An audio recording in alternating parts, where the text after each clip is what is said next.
قال اللہ تبارک و تعالی فی القرآن المجید والفرقان الحمید۔ اللہ تعالیٰ کے فضل و کرم سے آج 11ویں سپارے کا آغاز ہو رہا ہے۔ سورۃ توبہ چونکہ ابھی چل رہی ہے اور سورۃ توبہ کے اندر غزوہ تبوک کا جو بیان ہے وہ بھی ابھی چل رہا ہے، اور یہ آیت مبارکہ سورۃ توبہ کی آیت نمبر 94 ہے۔ اس میں اللہ تعالیٰ نے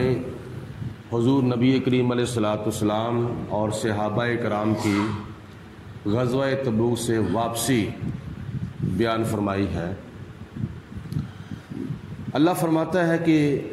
یا تعذرون الیکم اذا رجعتم الیہم، اے میرے پیارے حبیب علیہ السلام، آپ کے سامنے وہ عذر پیش کریں گے، بہانے بنائیں گے، اذا رجعتم الیہم، جب آپ ان کی طرف لوٹو، یعنی غزوہ تبوک سے جب آپ واپس تشریف لائیں گے تو یہ مدینے کے اندر جو منافق رہ گئے تھے وہ آپ کے سامنے بہانے بنائیں گے، آپ کے سامنے عذر پیش کریں گے کہ ہم کیوں غزوہ تبوک میں نہیں گئے تھے، ہمیں کیا معاملہ تھا۔ تو یہ ان کے بہانے ہیں۔ تو اللہ تعالیٰ کی ذات بابرکات نے پہلے ہی خبر دے دی، مدینہ شریف میں پہنچنے سے پہلے ہی اللہ تعالیٰ کی ذات بابرکات نے نبی پاک علیہ الصلوۃ والسلام کو خبر ارشاد فرما دی کہ اے میرے حبیب علیہ السلام، آپ ان کی باتوں پر یقین نہ کرنا، آپ ان کی باتوں کے اوپر اعتبار نہ کرنا۔ قل، جب وہ آپ کے سامنے بہانے پیش کریں، عذر پیش کریں، تو قل، اس وقت آپ ان سے کہہ دینا، لا تعتذروا، تم اب بہانے نہ بناؤ، اب تم عذر پیش نہ کرو، لن نؤمن لکم، ہم تمہاری باتوں پر یقین نہیں کر سکتے، کیونکہ اللہ پاک کی ذات بابرکات نے فرما دیا ہے، لن نؤمن، ہم ہرگز یقین نہیں کریں گے،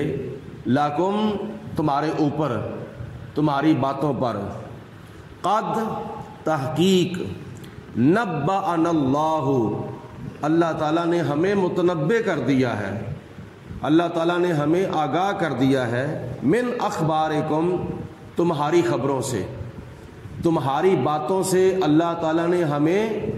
آگاہ کر دیا ہے، خبردار کر دیا ہے، متنبع کر دیا ہے۔ وَسَيَّرَ اللَّهُ عَمَلَكُمْ وَرَسُولُهُ، اور عنقریب اللہ پاک تمہارے عملوں کو دیکھے گا، اور اللہ کے پیارے رسول علیہ الصلوۃ والسلام بھی تمہارے عملوں کو دیکھیں گے۔ اس سے بعض مفسرین نے یہ مراد لی ہے کہ مدینے کے منافقوں نے پھر مسلمانوں کے ساتھ مدد کرنے کا وعدہ کیا تھا، تو اللہ پاک نے ارشاد فرمایا کہ اے میرے حبیب علیہ الصلوۃ والسلام، میں بھی دیکھوں گا اور تم بھی دیکھو گے یہ اپنا وعدہ پورا کرتے ہیں یا نہیں، یعنی اللہ پاک ان کے عملوں کو دیکھے گا اور اللہ تعالیٰ کے پیارے رسول علیہ الصلوۃ والسلام بھی ان کے عملوں کو دیکھیں گے۔ اور دیکھنے سے مراد یہ بھی ہے کہ اللہ پاک کی ذات بابرکات کے پیارے حبیب علیہ الصلوۃ والسلام کو یہ خدا کی طرف سے اتنی قدرت اور اتنی طاقت ملی ہے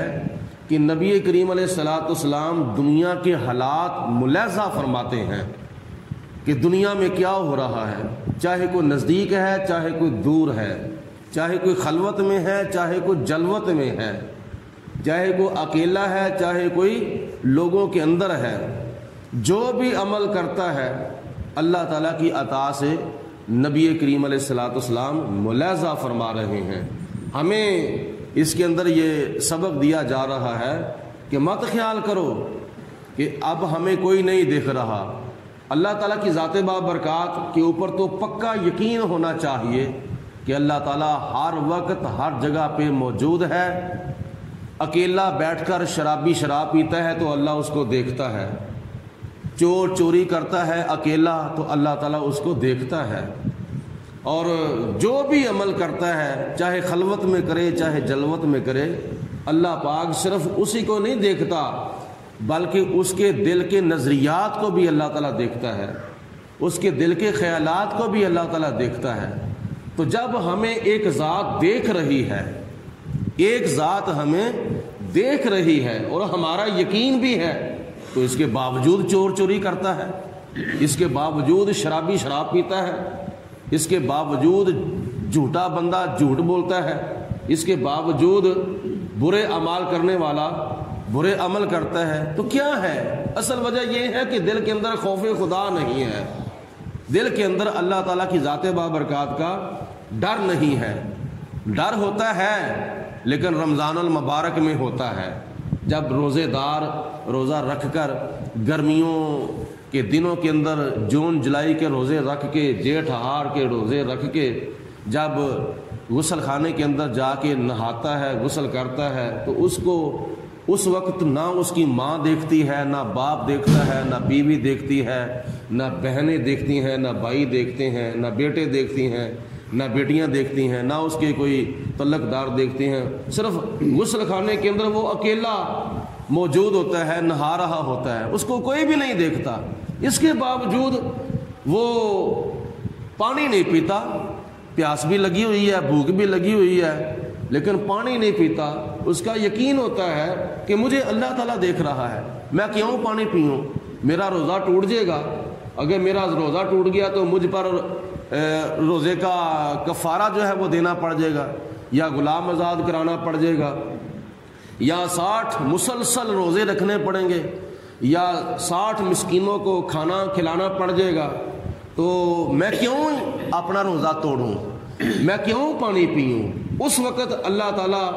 کا ڈر بھی ہوتا ہے اور اس کا یقین ہوتا ہے کہ مجھے اللہ تعالیٰ دیکھ رہا ہے۔ تو جب رمضان المبارک میں تمہیں غسل خانے کے اندر روزہ رکھنے کے دوران تمہیں اگر خدا تعالیٰ دیکھتا ہے تو کیا تجھے چوری کرتے وقت خدا تعالیٰ نہیں دیکھتا ہوتا؟ کیا شراب پیتے وقت نہیں اللہ تعالیٰ دیکھتا؟ نبی کریم علیہ الصلوۃ والسلام کی ذات بابرکات کو اللہ تعالیٰ کی ذات نے یہ قوت، یہ ہمت اور یہ طاقت دی ہے کہ نبی پاک علیہ الصلوۃ والسلام ہمارے عملوں کو دیکھ رہے ہیں، جیسا کہ حدیث پاک میں آتا ہے نبی کریم علیہ الصلوۃ والسلام کی بارگاہ میں ایک مرتبہ ام المؤمنین حضرت عائشہ صدیقہ رضی اللہ تعالی عنہا نے عرض کی، یا رسول اللہ، کیا آسمان کے تاروں کے برابر بھی کسی کی نیکیاں ہیں؟ جناب عائشہ صدیقہ رضی اللہ تعالی عنہا کا ایک تو یہ عقیدہ ظاہر ہوا کہ جناب عائشہ صدیقہ کا نبی پاک علیہ السلام کے علم کے بارے میں کیا عقیدہ تھا۔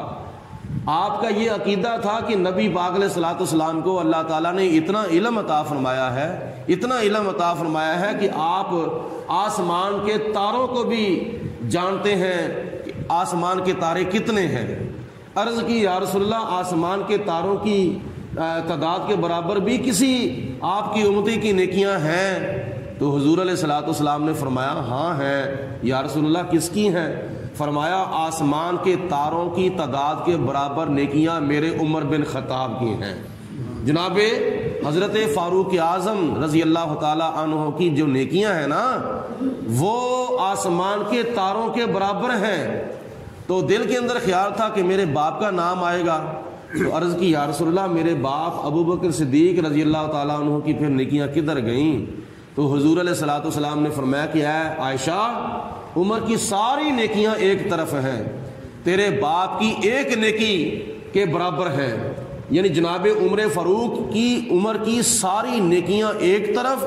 اور جناب ابو بکر صدیق رضی اللہ تعالی عنہ کی ایک نیکی کے برابر نہیں ہو سکتی۔ وہ ایک نیکی کون سی تھی؟ مفسرین نے لکھا ہے کہ وہ ایک نیکی وہ تھی کہ جب غار ثور کے اندر نبی پاک علیہ الصلوۃ والسلام کا سر مبارک اپنی گود میں رکھ کر حضور علیہ الصلوۃ والسلام کے چہرے کا دیدار کیا تھا۔ 3 دن 3 راتیں حضور علیہ الصلوۃ والسلام کا چہرہ دیکھا، آپ کی زیارت کی تھی ٹکٹ کی لگا کر، وہ نیکی ایسی ہے کہ اس نیکی کے برابر جناب عمر فاروق رضی اللہ تعالیٰ عنہ کی زندگی کی ساری نیکیاں جو ہیں وہ نہیں ہو سکتی۔ تو جناب عمر فاروق رضی اللہ تعالیٰ عنہ جو نیکیاں کرتے تھے، جیسا کہ جناب عائشہ صدیقہ کو حضور علیہ السلام نے فرمایا کہ ہے عائشہ، میرے عمر کی نیکیاں آسمان کے تاروں کی تعداد کے برابر ہیں۔ ایک تو آسمان کے تاروں کی تعداد کا علم نبی پاک علیہ السلام کو اللہ تعالیٰ نے عطا فرمایا ہے، دوسرے نمبر پر جناب فاروق اعظم رضی اللہ تعالیٰ عنہ نے کوئی نیکی ایک جگہ پہ تو نہیں کی، یا ساری نیکیاں حضور علیہ الصلوۃ والسلام کی موجودگی میں حضور علیہ السلام کے سامنے تو نہیں کی ہیں، بلکہ کچھ نیکیاں وہ تھیں کہ جو اپنے گھر میں کرتے تھے، کچھ نیکیاں وہ تھیں جو اکیلے کرتے تھے، کچھ نیکیاں وہ تھیں جو لوگوں کے سامنے کرتے تھے، کچھ نیکیاں کسی جگہ پہ کرتے تھے، کچھ نیکیاں کسی جگہ پہ کرتے تھے۔ تو نبی پاک علیہ الصلوۃ والسلام کا جب وصال ہوا تو اس کے بعد خلافت حضرت سیدنا صدیق اکبر نے کی۔ جناب صدیق اکبر کا وصال ہوا تو اس کے بعد تخت خلافت کے اوپر حضرت عمر فاروق رضی اللہ تعالی عنہ بیٹھے۔ تو نبی پاک علیہ الصلوۃ والسلام کے وصال کے بعد ابو بکر صدیق کا دور آیا، پھر عمر فاروق کا دور آیا، پھر آپ نے اپنے دور کے اندر، آپ نے دور خلافت کے اندر جو فتوحات کی ہیں، یہ ساری کی ساری نیکیاں نبی کریم علیہ الصلوۃ والسلام جانتے تھے کہ میرے عمر فاروق کی کتنی نیکیاں ہیں اور کون کون سی نیکیاں ہیں۔ یعنی ایک تو حضور علیہ الصلوۃ والسلام اپنی ظاہری حیات مبارکہ میں دیکھتے تھے کہ جناب فاروق اعظم کہاں کہاں نیکیاں کر رہے ہیں، اور دوسرے نمبر پر حضور علیہ السلام اللہ کی عطا سے یہ بھی جانتے تھے کہ میرے وصال کے بعد ابو بکر صدیق کا دور آئے گا، اس کے بعد پھر حضرت عمر فاروق کا دور آئے گا۔ تو جناب عمر فاروق اپنے دور کے اندر اسلام کی کتنی فتوحات کریں گے اور کون کون سے ملک جو ہے وہ فتح کریں گے، کون کون سی نیکیاں کریں گے، یہ ساری نیکیوں کا علم اللہ تعالیٰ نے نبی کریم علیہ الصلوۃ والسلام کو عطا فرمایا ہے۔ تو اللہ پاک کی ذات بابرکات نے ارشاد فرمایا وَسَيَرَ اللَّهُ، اللہ تعالیٰ اب دیکھے گا اعمالکم، اے منافقوں تمہارے عملوں کو، وَرَسُولُهُ، اور اس کے رسول بھی تمہارے عملوں کو دیکھیں گے کہ تم کیا کرتے ہو۔ ثُمَّ تُرَدُّونَ، پھر تمہیں لٹایا جائے گا الی عالم الغیب والشہادۃ، اس ذات کی طرف جو غیب بھی جانتی ہے اور جو ظاہر بھی جانتی ہے۔ یعنی تمہارے مرنے کے بعد جب تم قبروں سے اٹھائے جاؤ گے، پھر تمہیں لٹایا جائے گا قبروں سے اٹھا کر، زندہ کر کے تمہیں لٹایا جائے گا کس کی طرف؟ اللہ پاک کی طرف لٹایا جائے گا۔ میدان محشر کے اندر تمہیں حاضر ہونا پڑے گا، اللہ پاک کی بارگاہ میں تمہیں آنا پڑے گا۔ اور اللہ پاک کی ذات کون ہے؟ عالم الغیب والشہادہ، وہ غیبوں کو بھی جانتی ہے اور ظاہر کو بھی جانتی ہے۔ اس کے بعد اے منافقو ذرا دھیان سے سنو، فَيُنَبِّئُكُمْ، پھر تمہارا جب حساب و کتاب ہوگا محشر کے میدان میں تو اللہ تعالیٰ تمہیں سارے تمہارے اعمال بتا دے گا کہ تم دنیا کے اندر بما کنتم تعملون، تم کیا کیا کرتے تھے دنیا کے اندر، کتنے تم دھوکے، کتنے تم فراڈ کرتے تھے مسلمانوں کے ساتھ، اور کتنی تم دغا بازیاں کرتے تھے مسلمانوں کے ساتھ۔ اللہ پاک تمہیں قیامت کے دن تمہارا کیا ہوا سب کچھ بتا دے گا۔ اللہ رب العالمین کی ذات بابر